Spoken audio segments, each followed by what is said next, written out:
Hey there, and welcome back to Badass Branding. We are still in Module 3, Brand Identity, and in this lesson number 3, we're going to be talking about how to select your brand fonts. And starting with a truth bomb, and that is the number one job of fonts is for readability, not how cool it looks. So if you have this really cool and elaborate looking font and you try to make it into all of your paragraph and all of your copy, it's not going to be readable. And if it's not readable, it is not doing its job. So keep that in mind as we go through this lesson. And in this lesson, you are going to learn why fonts matter. We're going to understand what the different types of fonts are and how to determine which fonts are best for your brand. And then I'll show you the best places to get fonts and how to apply them. So let's dive in. So why do fonts matter?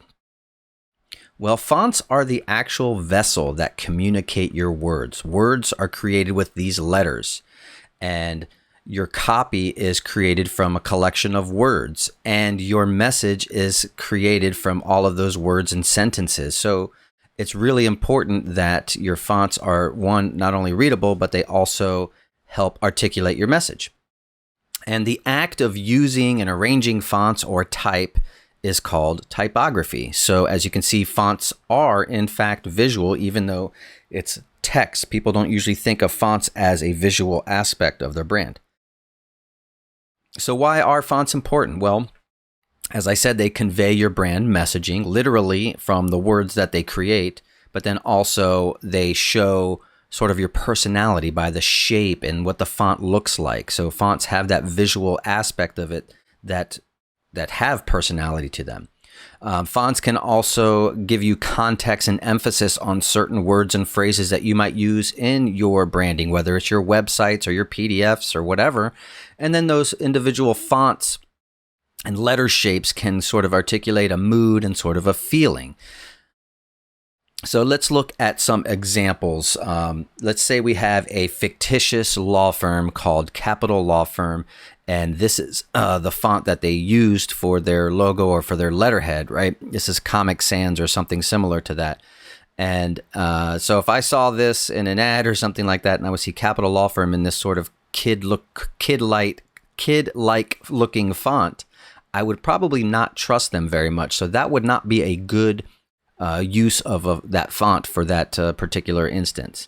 So let's try a different font, something that's a little bit more contemporary and whimsical. That could potentially work depending on what the personality of the law firm was. But in my view, it's still a little bit too whimsical. It's not as serious. So I probably wouldn't. Not to say that it couldn't work, but again, we're looking at this from an idealistic standpoint. And then you would have this Serif Font that kind of has this very trustworthy looking letter forms, and that would be something that's just more professional looking in my opinion. And so that would be the way to go. Again, this is just an example to just show you how the different fonts can sort of make you feel about that actual business or brand. Let's look at another example. So we have a business called Bubba's Motorcycles, right? So just the name Bubba and motorcycles, you're probably going to immediately get this visual in your head of, kind of a big burly guy. Maybe he's got a beard. Maybe he's got tattoos. Motorcycles, we go back to the whole Harley Davidson brand and you think Rebels and all those kinds of things. But this font is definitely not going to sort of articulate that. So it's not a good match, obviously. Again, we use that same font for a different one. It still doesn't fit, right? You think Bubba is going to be this, like I say, this burly tattoo-laden guy. And this is just a little bit too artsy-fartsy for Bubba's Motorcycles. But then if you incorporate a really strong, bold font that actually has, it's like slanted a little bit, so that adds a little bit of movement, then it makes a little bit more sense. Now, I'm not saying that that's the actual font we would use for a logo, but you can see how now this font will make more sense for Bubba's Motorcycles. And then you can even get into a decorative font for the logo where it's bold, it's got movement to it, it's got those lines that make it look like it's moving. So either one of those two would and or could be an appropriate font for a simple text logo. Now, the one thing about that bottom font, that's a decorative font, and we'll get into that as we go further along in this lesson, but you would not want to do like body copy or paragraphs of copy in that font because it's just impossible to read. So that's just something to think about as we move forward. So when you use the right fonts, it will significantly impact the perception your audience has. And they're not going to sit there and say, oh my gosh, this font is not impactful. This is a subconscious thing that if they can't read it, or if it's difficult to read, or if it's like this whimsical font, but you're supposed to be this serious business, it's going to impact that perception. So keep that in mind. So now let's look at the different font types. So these are more like the categories of fonts before we get into choosing our fonts. So just like color, fonts can convey that personality, the mood, and it can influence behavior. That font needs to be readable. It needs to convey the actual message literally by having a readable font to spell out the words and sentences and messages that you are going to put out into the world via social media or website or what have you. So there are 6 different types of fonts. The first one is a serif font, and this is when it has like the little feet on the letter forms. These were, created hundreds of years ago, and they sort of they denote trust and authority and kind of have a level of respect and legacy. They denote experience and seriousness. And then you have sans serif font. Sans means without serif, so there's no serif. And these are more like block letters. These kind of came about in the 19th century, so they're newer, so they kind of have that clean, modern feel to them. It represents a little bit more confidence. They're a little more easygoing and casual, stable and powerful. And here you see them in a heading as well as paragraph form. Both the sans serif and serif fonts work well in headings as well as paragraphs. Then we have slab serif, which is sort of a hybrid of the two. Again, this is newer in the 19th century, but again, these are bold, modern, strong, they're solid, confident, and they're a little bit more on the funky side. These can work in paragraph form, as you can see in the example, but I wouldn't write a whole book or a guide or something like that in that much body copy. Next up, we have script fonts. So these are more elegant, sort of handwritten, cursive type fonts. Calligraphy, that kind of thing, where they're more elegant and feminine, soft and friendly, have a little bit more of an air of creativeness, and they're just a little bit more personable. Now you'll notice here, I'm only showing you them as a heading and not body copy because you do not want to use this font as body copy because, like I said, one of the most important things fonts are there to do is for readability. So if you try to put this in a big paragraph format, it will not be readable. Next up, we have handwritten fonts. These are just like literally somebody's handwriting that was turned into a font, like with a Sharpie or something like that. There's millions of these out there. These give you an opportunity to be more unique, personal, maybe easygoing, relatable, fun, funky, or approachable, and really kind of allows your personality to shine through. Again, these aren't typically great for large amounts of copy, usually headlines or callouts. And then lastly, we have sort of your decorative or display fonts. And these are very unique and they scream personality. They're stylized. They're very distinctive, dramatic, fun, quirky, and add a lot of pizzazz. This is just 2 examples of, again, millions of these different sort of decorative display fonts. And these will only be used for callouts or accent words or things like that. Never use these in large bodies of copy because it's not readable. So how do you choose your fonts then? Well, just like colors, you're going to map it.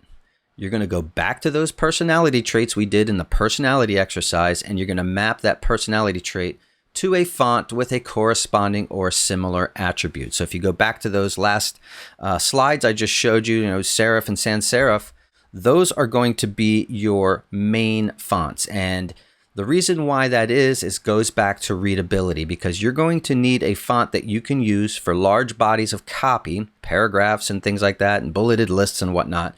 And your serifs and or sans serifs are going to be those main fonts.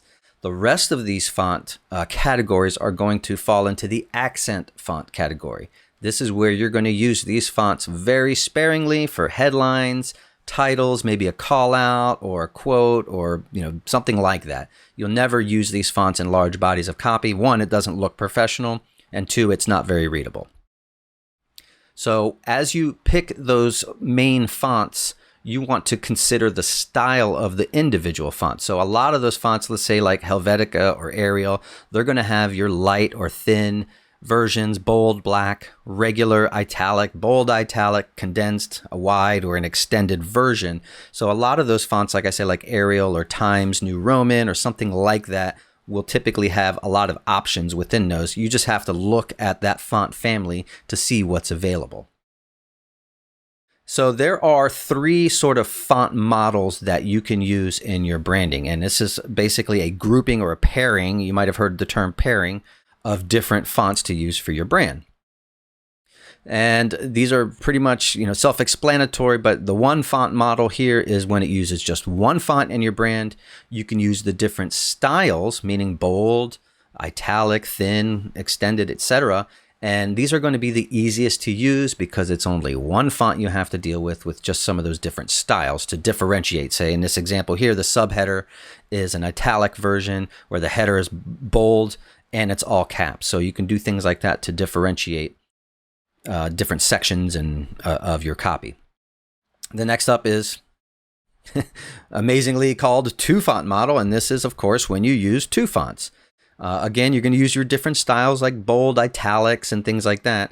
But what's important here when you're using two fonts, those two fonts need to contrast. So you're going to have contrasting types. So this is when you can use, in this example here on the left, the header font is a serif font where the subhead and body copy are a sans serif font. And those pair well together because they have visual contrast. And you want to make sure that when you use two fonts for your main fonts, they're not too similar. It's a little more challenging because you want to make sure that, again, those fonts are not too similar because then it looks like it's an accident. Then it looks like, not professional. And then lastly, you have the three font model. So this is when you basically take that two font model and you add in an accent font. So in this case, the word whoa is the accent font. These are the actual fonts I use in my brand. And I use the words whoa or that font very sparingly, maybe for header or call out or something like that. And you can change it around a little bit. You can interchange some of those things. But again, it just goes to depend on how much you know and how confident you are in doing that. But again, it's more challenging because now you have three fonts to work with. And plus, some of those fonts have italic, bold, extended, etc. So one tip, and I did mention it here before, that serif and sans serif fonts are going to pair very well because they have that visual contrast. The serifs are sort of thin and sort of legacy feeling, whereas the sans serif fonts are bold and modern. Now you can also use just one main font for everything, and if you're just starting out and you get overwhelmed by this, I would even suggest you do that because it takes the thinking of what font to pair together. So you can use that one main font for everything and just differentiate with your bolds and italics. And then you're going to have size and then color and then placement. So this is now you're going to start to see all of these sort of things starting to work together as you introduce color to your fonts. So where are the best places to get your fonts? I get this question quite a bit.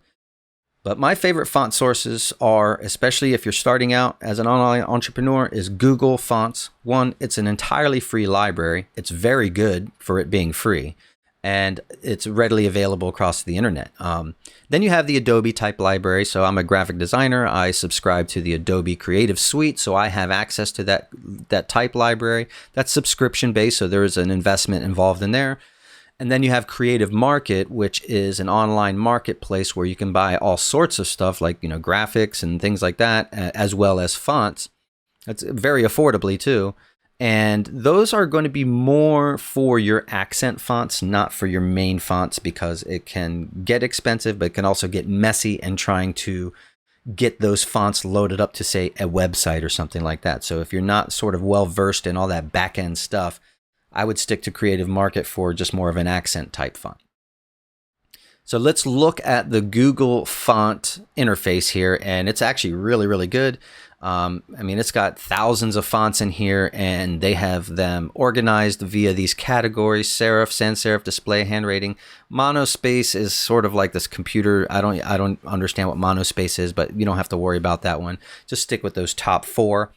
And then you can start, researching your fonts here and see what you like. Think about those brand personality traits. Think about sort of what sort of personality the fonts have in Google as you go to look through them. And you can even type up some custom right there in the middle there where it says type something. You can type in your name, or you can type in a phrase that you might use in your brand to see what that would look like in each one of these fonts. So next up, we have the creative market. So this is where you're going to find a whole bunch of cool fonts. Again, these are going to be more for your accent fonts, as you can see. Yeah, some of them you might be able to use for your body copy, but again, if they're not readily available and then you have to like install them on a website, you're getting into custom coding, and then it becomes kind of a nightmare. So these are great to use as accent fonts, where you would create just an image of a word or something like that and bring that into your website or your social media graphics as just individual words.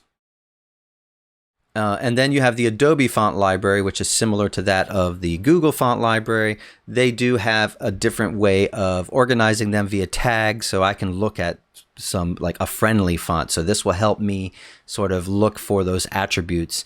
So you could use the Google font library, I believe, without having subscribed to it, to just do some research, but then find fonts that might be similar in Google. And just like your colors, this isn't something you're going to be doing in 10 minutes. Spend some time on it, look at some options, and you'll see. So one tip here is I do recommend the Google fonts because they are free and they are mostly readily available across the internet. And like I said, their font search tool is great. So now I just want you to test it out. What you want to do is open a document, whether it's a Canva or a Google Doc or a Google Slides, and then start typing out some words, phrases, headers, and body copy, and see what those would look like in the fonts that you choose. And remember to, get a handful of fonts that you think might work and plug them into a document like this, and you can see what it looks like. So I want you to set up a document that looks similar like this. It's very easy. You just do a couple of text boxes. Type in your name in all caps and upper and lower case. Same thing with the headers, subheaders, and some Greeked out copy or some actual copy as a paragraph. And do it against a white and do it against a dark background. So that way, when you apply your fonts and your colors, you're going to get something that looks like this. So then you can see, okay, this is starting to work. I'm getting that sort of nice feel. So you're really starting to evolve this into your brand. And you could also go back to when we did the color exercise, you created something similar to this. If you did this, you could also now apply those fonts that you chose to see what they might look like, incorporate some paragraphs and things like that. One thing to note, if you are using Canva, which I do love, but Canva's not going to have all of the Google fonts. In the Pro version of Canva, though, you can upload the Google fonts that you choose. So what you would do is when you go through Google, you can actually download those fonts to your computer and then go into Canva and actually upload those fonts. And then you'll be able to use them in Canva, but that's only available to the paid version, which I think is like $10 a month. And then one tip too, if you are in the Google either Doc or Slides, not all the Google fonts will be showed in the font menu. If you want to access the entire library, when you select on the font menu, you'll get that little More Fonts option at the top of the menu. You just click on that, and that should give you access to all of the Google fonts. So let's also now talk about hierarchy. Hierarchy is the arrangement or presentation of all of these elements in a way that implies importance, and it applies to copy and text as well as imagery.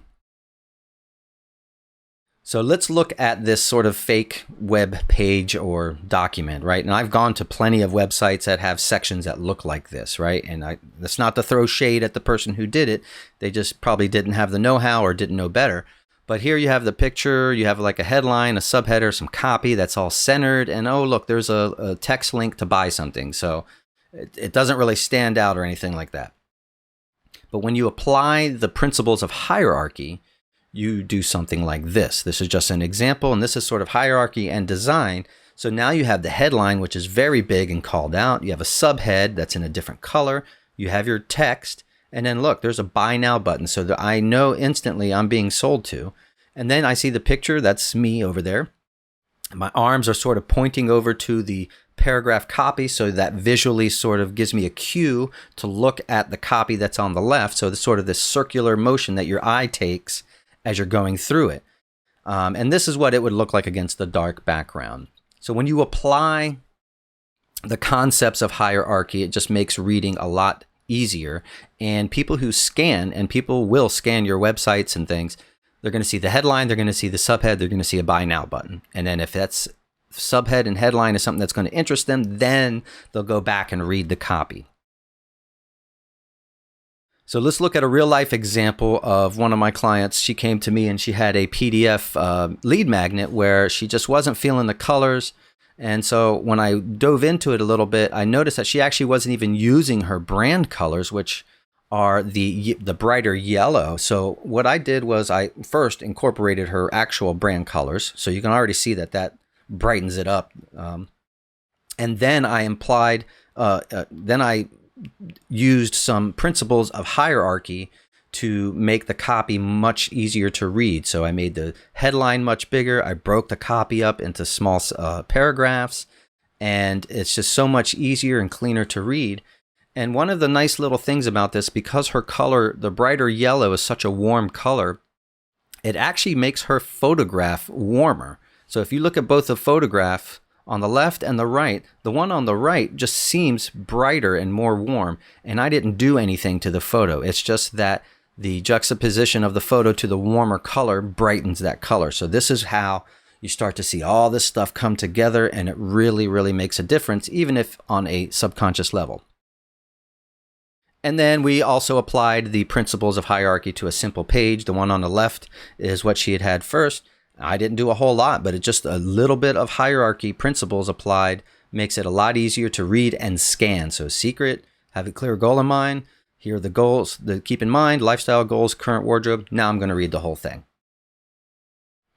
So one word of warning here: searching for fonts can be super overwhelming because there are literally millions of fonts to choose from.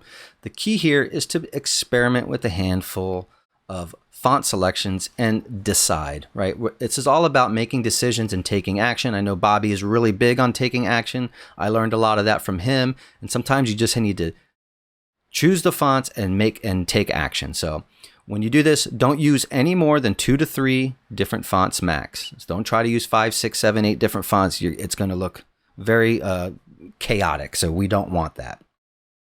So now I want you to take action. Go back and pick your font model and the style of fonts to use based on your personality. And then research fonts. Get into Google Fonts and select a handful to test, right? This is not written in stone, so don't overthink it. You can always go back and choose some. But then once you do, you just make a decision. Decide your final fonts that you're going to use in your brand and get it going. Just to remember, it's not permanent. And if you spend too much time overthinking this, you're not taking action and you're not getting stuff done and you're not growing your business. So that's it for this lesson. And just to give you a lesson recap, we talked about why fonts matter, and we talked about the different categories of fonts. And then we also showed you how to select your fonts and where to get them. So in the next lesson, we are going to discuss logos, the sexy part of branding. So we'll see you in the next lesson.